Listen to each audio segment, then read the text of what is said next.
Welcome to our program. I'm your presenter Ayebumse here at UNECA in Addis Ababa, the seat of the seat of the United Nations Commission for Africa.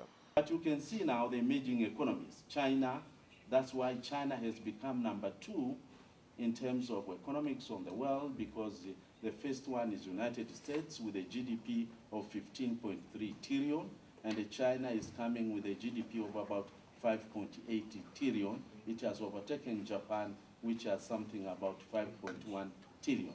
But you can see it is not only overtaking Japan, but you can see also the production of knowledge in the world proportion. It is over 10%. Then comes Brazil, which is doing very, very well. And you can see the fluctuation of the number of PhDs that are produced in Brazil. They are actually evolving around 10,000. That is an excellent number. And then the economies which we are always getting aid from, you can see UK, France, Germany, and the US.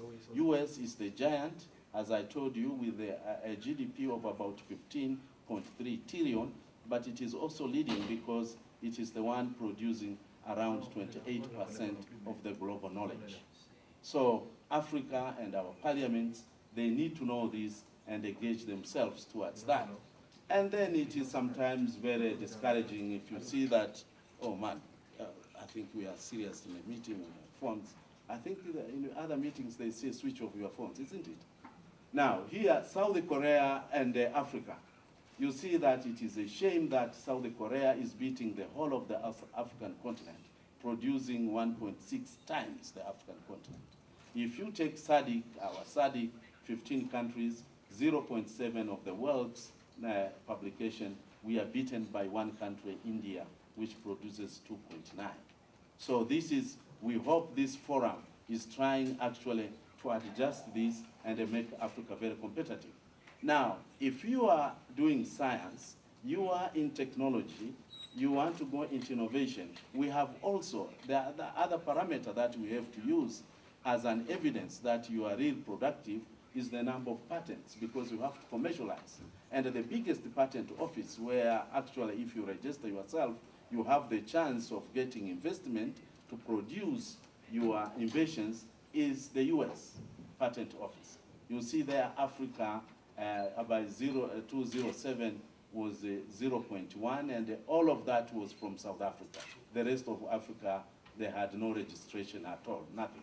But you see China, India, Brazil, and then you see UK, France, Germany. You still see US, the giant, nominating, taking more than 50% of all those. Now, a very good example to show that the parliament, we have a lot of work to do, is cassava. We are all eating cassava throughout the African continent. You go everywhere. They have different names, manioc or whatever. You prepare them, you boil them, whatever, you produce starch. But if you go to the science of cassava, they have more than 100 important uses of cassava today, more than 100 things that you can actually use. And you see that in the period of 2005 to 2010, there was not even a single patent from the African continent, despite that we are the biggest producers of cassava.